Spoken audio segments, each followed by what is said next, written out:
Channel. आपके प्यार और भरोसे के लिए शुक्रिया।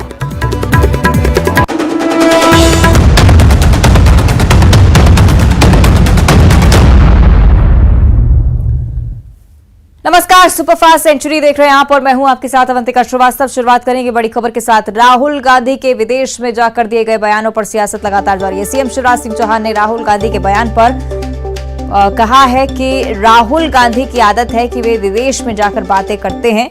देश में राहुल गांधी को कोई सुनता नहीं है। बात भी ऐसी बचकानी करते हैं कि वे अपने बयान से देश का सिर झुकाते हैं।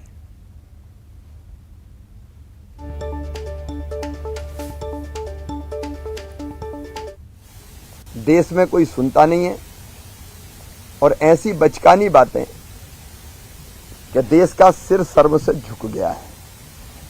एक बच्चे की तरह वहां जाकर रो रहे हैं कि हमें ये नहीं करने दिया जा रहा है। तो जो कहना है आप देश की जनता के बीच में कहिए।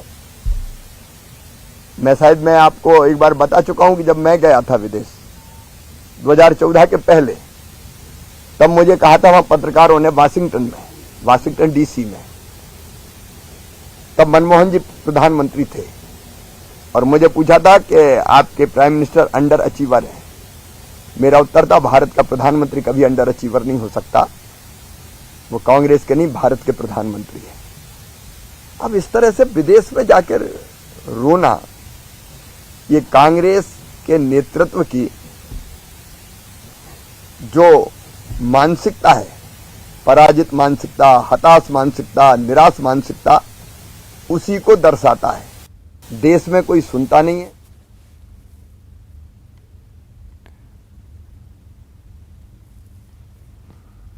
तो ज्यादा चर्चा इस पर हम करेंगे और क्या कुछ कांग्रेस पार्टी इसको लेकर सोचती है ये भी हम जानेंगे, लेकिन उससे पहले हमारे सहयोगी शैलेंद्र हमारे साथ लगातार जुड़े हुए हैं। शैलेंद्र, कई सारे मायने इस बयान के निकाले जा सकते हैं, साथ ही साथ जिसको लेकर हम चर्चा कर रहे हैं। पहले प्रतिक्रिया हम ले लेते हैं कांग्रेस की तरफ से।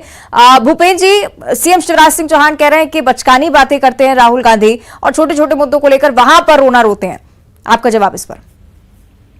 देखिए, ये तो जो है मुख्यमंत्री जी को विचार करना चाहिए कि जब हमारे देश का प्रधानमंत्री विदेश की धरती पर जाकर कहता है कि जो है 2014 के पहले तो भारत सांप सपेरों का देश था, वो बचकानी बात है कि जो है कैम्ब्रिज यूनिवर्सिटी में भाषण देना बचकानी बात है।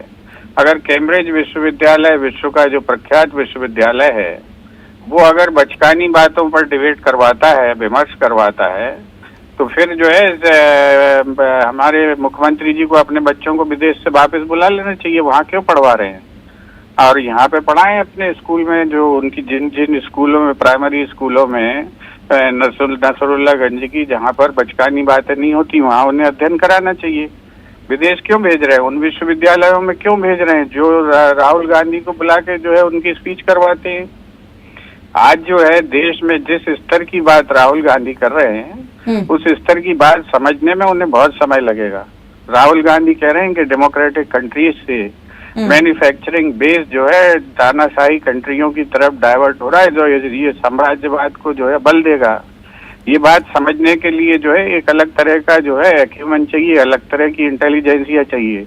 वो आप खरीद के थोड़ी दे सकते हैं इन लोगों को, इसलिए इन्हें ये बातें बचकानी लगेंगी।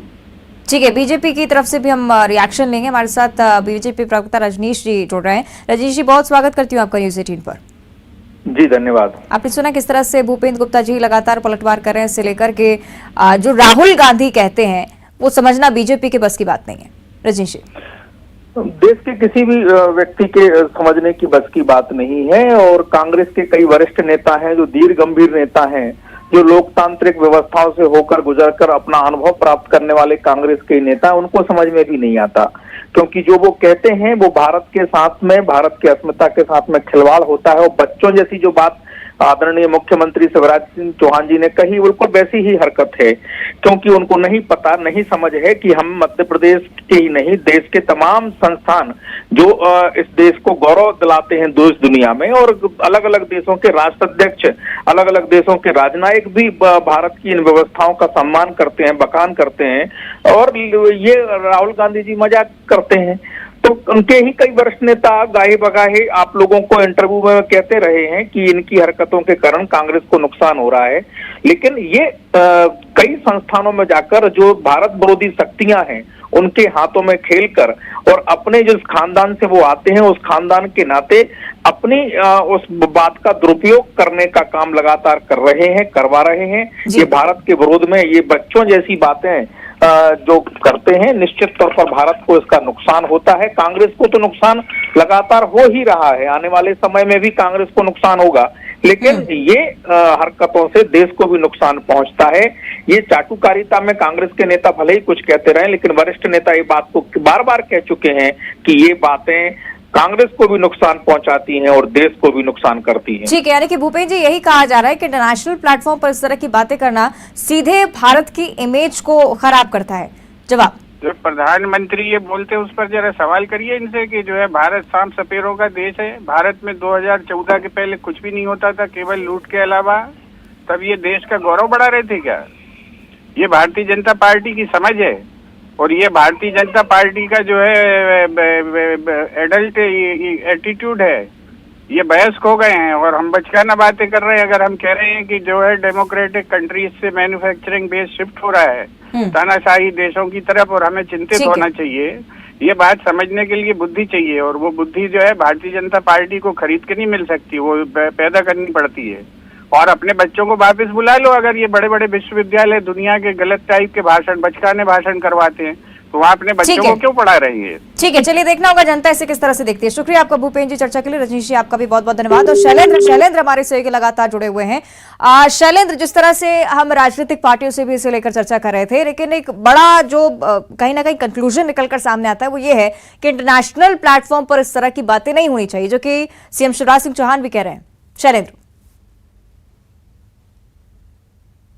देखिए, बिल्कुल निश्चित तौर पर बात शुरू हुई थी मध्य प्रदेश में, जिस तरीके से 13 तारीख को कांग्रेस का आंदोलन करने जा रही है, बड़ा प्रदर्शन करने की बात कर रही है, उसी को लेकर बात जब शुरू हुई तो मुख्यमंत्री शिवराज सिंह चौहान ने कहा कि कांग्रेस के नेताओं की तो आदत है कि जो जहां बात करनी चाहिए होती है वहां वो बात नहीं करते। विधानसभा सत्र चल रहा था, उस दौरान वो विधानसभा सत्र में किसान और गरीब की चिंता की बात नहीं करते, लेकिन सड़कों पर आकर जनता की बात करने लगते। उन्होंने कहा कि उनके आला कमान के नेता तो विदेश में जाकर भारत का जो गौरव है उसको कम करने का काम करते हैं। उन्होंने अपने साथ हुए एक वाकये का भी जिक्र किया कि जब वह वाशिंगटन डीसी गए थे उस समय भी किसी पत्रकार ने उनसे पूछा था कि क्या भारत के जो प्रधानमंत्री अंडर अचीवर हैं, तो उन्होंने कहा कि मैंने साफ तौर पर ये कहा था कि भारत का प्रधानमंत्री कभी भी अंडर अचीवर नहीं हो सकता। उन्होंने साफ तौर पर कहा कि राजनीतिक दल के तौर पर भले ही हम इस देश में आमने सामने खड़े होते हों, लेकिन जब हम विदेश की धरती पर होते हैं तो हम वहाँ राजनीतिक दल की तरह नहीं बल्कि एक भारतवासी के होने के नाते काम करते हो। तो ऐसे में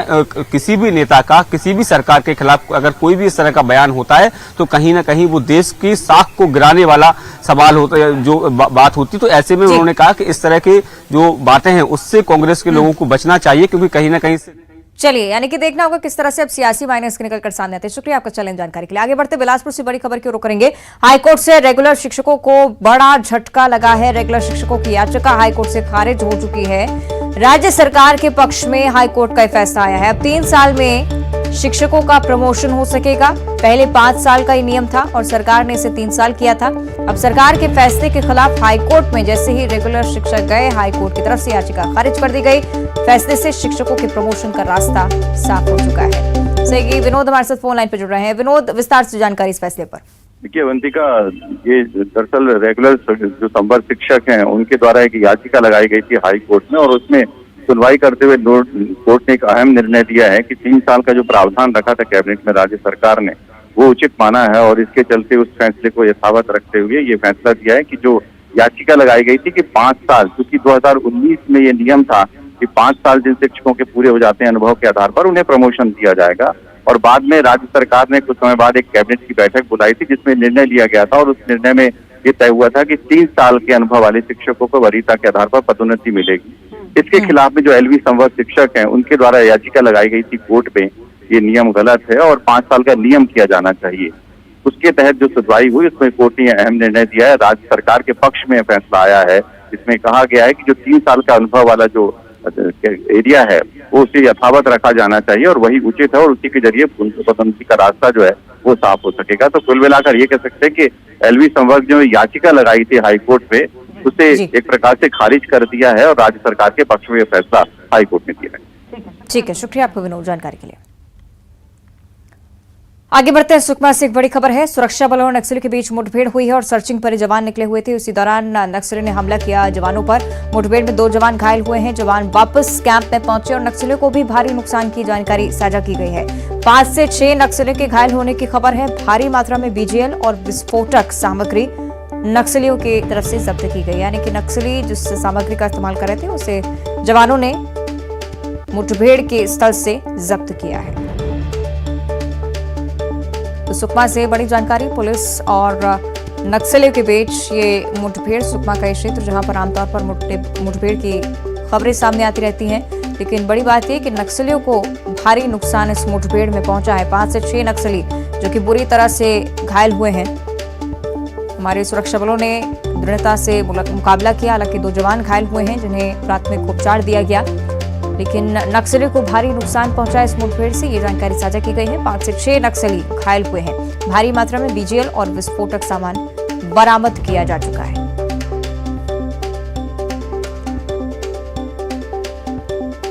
आधिकारिक तौर पर पुष्टि का भी इंतजार किया जा रहा था। सुबह करीब 7 बजे का ये वक्त है जब मुठभेड़ हुई। सर्चिंग पर निकले जवानों पर नक्सलियों ने हमला किया था। हालांकि जवान भी घायल हुए हैं, उन्हें प्राथमिक उपचार दिया गया है, इलाज उनका लगातार चल रहा है। लेकिन दूसरी तरफ नक्सलियों के खेमे में भी इस मुठभेड़ के बाद हड़कंप, क्योंकि भारी नुकसान इस मुठभेड़ के बाद नक्सलियों को पहुंचा है। जो जवान सुरक्षा बल जो निकले हुए थे सर्चिंग पर, उन पर नक्सलियों की तरफ से हमला किया गया और उन्हीं ने कैंप में वापस लौटकर इस जानकारी को साझा किया है कि करीब 5 से 6 नक्सली थे जो कि बुरी तरह से घायल हुए हैं। बीजीएल और विस्फोटक सामग्री जो कि मौके से बरामद की गई। सहयोगी सत्यनारायण हमारे साथ फोन लाइन पर जुड़ रहे हैं। सत्यनारायण, क्या कुछ जानकारी इस मुठभेड़ को लेकर? सत्यनारायण, मेरी आवाज पहुंच रही है आप तक? चलिए कोशिश करेंगे हम संपर्क करें, लेकिन देखिए मुठभेड़ के बाद जवान जिस स्थिति में कैंप में पहुंचे थे उसकी भी तस्वीरें आपको दिखा रहे हैं, साथ ही साथ वो सामग्री भी जो कि नक्सली के हवाले से जब्त की गई है। और अब अंबिकापुर से बड़ी खबर है। शराबी ने 3 महीने की मासूम की जान ले ली। 3 महीने की बच्ची के ऊपर शराबी बैठ गया था। खाट पर सुलाकर उसकी मां काम करने चली गई थी और सो रही बच्ची के ऊपर शराबी युवक बैठ गया। मासूम के मौत से परिवार में मातम पसरा हुआ है। सीतापुर के ग्राम गिरहुलडीह का ये पूरा मामला है।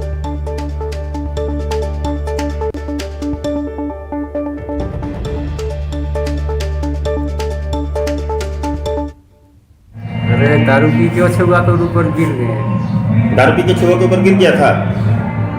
बच्ची खत्म हुई, तेरे को पता नहीं चला? मोला पता ही नहीं, आओ माया गए ना। क्या नाम है तो? जंगलू। कब की बात है? कई। और अगली खबर रायपुर से है। आबकारी टीम के बिहार दौरे को लेकर मंत्री कवासी लखमा का बयान सामने आया है। मिजोरम भी ये टीम पहुंचेगी, अध्ययन करेगी इस शराबबंदी का। इसे लेकर मंत्री कवासी लखमा कह रहे थे कि रिपोर्ट सरकार को सौंपनी है इस टीम को। और छत्तीसगढ़ में शराबबंदी होगी या नहीं, इसे लेकर कुछ भी कहना जल्दबाजी होगी। बस्तर में हालांकि शराबबंदी का सवाल नहीं उठता, उन्होंने कहा है, क्योंकि बस्तर में लोग पूजा पाठ में भी शराब का इस्तेमाल करते हैं। भाजपा लेकिन शराबबंदी को लेकर गंभीर नहीं है, उन्होंने कहा है। भाजपा के लोग झूठ बोलने में माहिर हैं, इसलिए बैठक में नहीं आते और कमेटी में मेंबर नहीं भेजते।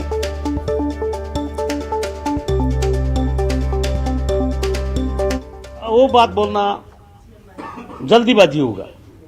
जो रिपोर्ट आएंगे, समीक्षा होगा, किस प्रकार से होगा, वो और समय लगेगा। मिजोरम भी जाना है ना, तो इसलिए हमारा अधिकारी लोग, हमारे विधायक लोग गए, फिर सरकार के पास आएगा। उस समय सरकार जो भी निर्णय लेगा वो ऐसा होगा।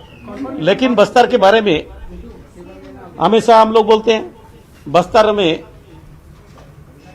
कि वहां के लोग देवी देवता पूजा पाठ में दारू बिना नहीं करते, इसलिए बस्तर का नियम अलग होगा। वो अब बंद होना सवाल ही नहीं है। वो आदिवासी लोग हैं, अपना हिसाब से उन लोग, वहाँ 5वीं अनुसूची है, वो पंचायत तय करेगा किस प्रकार। और इधर बिहार में शराबबंदी कानून का अध्ययन करने के लिए छत्तीसगढ़ की टीम आज बिहार के दौरे पर गई और टीम के साथ कई अधिकारी और विधायक भी साथ बिहार दौरे पर हैं। पटना पहुंचते ही टीम का भव्य स्वागत किया गया। छत्तीसगढ़ से पहुंची टीम कल मुख्यमंत्री नीतीश कुमार के साथ बैठक भी करने वाली है। अध्ययन दल बिहार के कई जिलों का दौरा करेगी और शराबबंदी का अध्ययन करेगी, लोगों से शराबबंदी का फीडबैक लेगी। वहीं फीडबैक के बाद छत्तीसगढ़ सरकार शराबबंदी पर कोई फैसला ले सकती है। बिहार सरकार जो है शराबबंदी लागू की है, वो उसका किस तरह से पॉजिटिव है और निगेटिव क्या है और क्या अच्छा करने से छत्तीसगढ़ में भी इसका हो जाए, इसी को समझने प्लानिंग है छत्तीसगढ़ गवर्नमेंट की। छत्तीसगढ़ गवर्नमेंट की तो चुनावी घोषणा पत्र में बात थी कि शराबबंदी का, और यहाँ पर देखना ये है चूंकि इसमें शराबबंदी में सबसे बड़ी समस्या आ रही है कि छत्तीसगढ़ में चारों दिशा में अलग अलग स्टेट है, तो अवैध शराब की निकासी कैसी रोकी जाए, ये महत्वपूर्ण बात होगी। हमारा एक ही पर्पज है कि यहाँ जो शराबबंदी लागू है वो कानून कैसा बना है, इसके लोगों के जीवन स्तर में क्या सुधार आया है और ये कानून लागू करने में कोई दिक्कत तो नहीं है और इसको और किस तरह से बेहतर किया जा सकता है, ये सब अध्ययन करने के लिए आए हैं। और अगली खबर जगदलपुर से है। 2 अलग अलग सड़क हादसों में 4 लोगों की मौत हो चुकी है, जबकि 3 लोग पूरी तरह से घायल बताए जा रहे हैं। गंभीर घायल को रायपुर रेफर किया गया है। सोनारपाल में कार पलटने से 2 की मौत हुई है, जबकि 1 व्यक्ति घायल है। जबकि नगरनार में पुल से कार टकराई जिसमें 2 लोगों की मौत हो गई, जबकि 1 व्यक्ति घायल बताया जा रहा है। 2 सड़क हादसे जिसमें सोनारपाल भी शामिल है। कार पलटने से 2 लोगों की मौत, 1 व्यक्ति घायल। नगरनार में भी कुछ इस तरह का हादसा। और दमोह में एक बार फिर से बुलडोजर दौड़ा है, जहां हटा में रेप के आरोपी के घर पर हथौड़ा चला है। सबसे खास ये है कि महिला पुलिसकर्मियों ने इस बार बुलडोजर चलवाया और उस कार्रवाई के दौरान आला अफसर भी मौके पर मौजूद रहे। कार्रवाई से जुड़ी तस्वीरें भी आपको दिखा रहे हैं। बदमाश के घर पर पुलिस ने बुलडोजर चलाया है। बड़ी कार्रवाई महिला पुलिसकर्मियों की तरफ से इस बार अंजाम दी गई।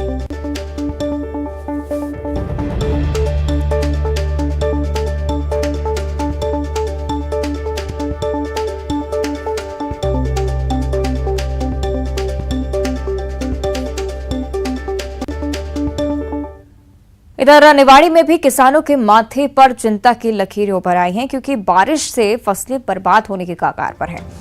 पृथ्वीपुर चंदपुरा क्षेत्र में खेतों में खड़ी गेहूं, चना और सरसों की फसलें बुरी तरह से नष्ट हो गई हैं। किसानों को अब सरकार से ही उम्मीद है।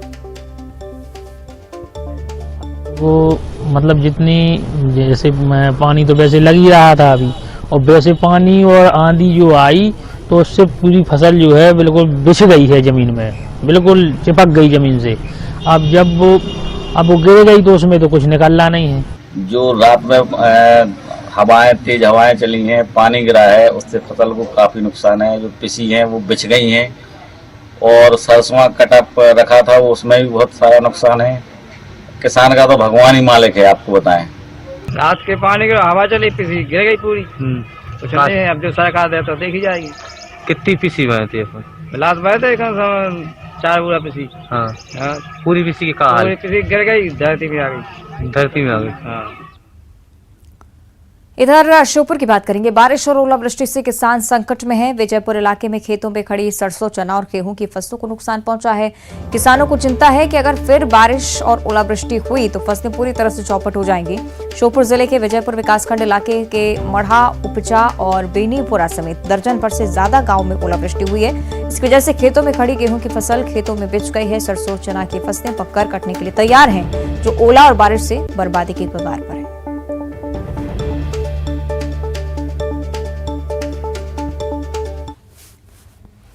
और इधर मुख्यमंत्री शिवराज सिंह चौहान ने मीडिया से बातचीत करते हुए कहा है कि बीते दिनों जो भी ओलावृष्टि और कई जिलों में बारिश की खबरें सामने आई हैं, इसका सर्वे का काम जल्द ही शुरू होने वाला है।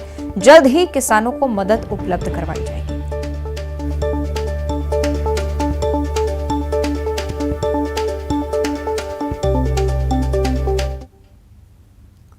और सीएम शिवराज सिंह चौहान प्रदेश अध्यक्ष वीडी शर्मा से मुलाकात करने के लिए उनके आवास पर पहुंचे और इस दौरान उन्होंने कहा कि आज की मुलाकात का कोई राजनीतिक उद्देश्य नहीं था, बल्कि ये एक पारिवारिक मुलाकात थी जिसमें कई मुद्दों पर बातें, गहन अध्ययन हुआ है। वहीं इसके जवाब में वीडी शर्मा ने भी अपनी प्रतिक्रिया दी।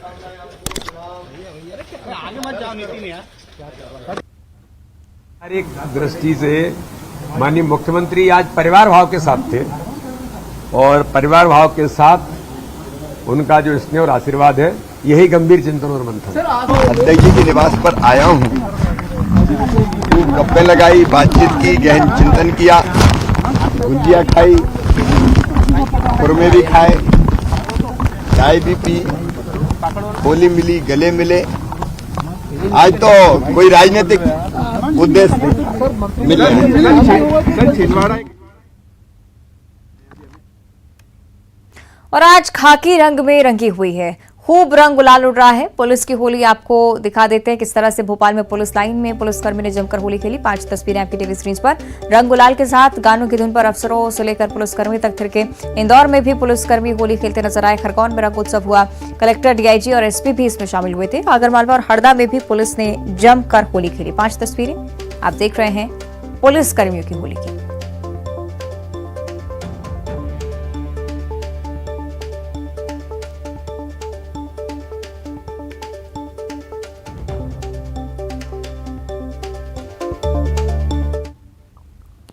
और अब देखिए सिटी टॉप 10। बारिश से फसल बर्बादी पर सीएम शिवराज का बयान, कहा किसानों को चिंता नहीं करने की जरूरत, जल्द पहुंचाई जाएगी मदद।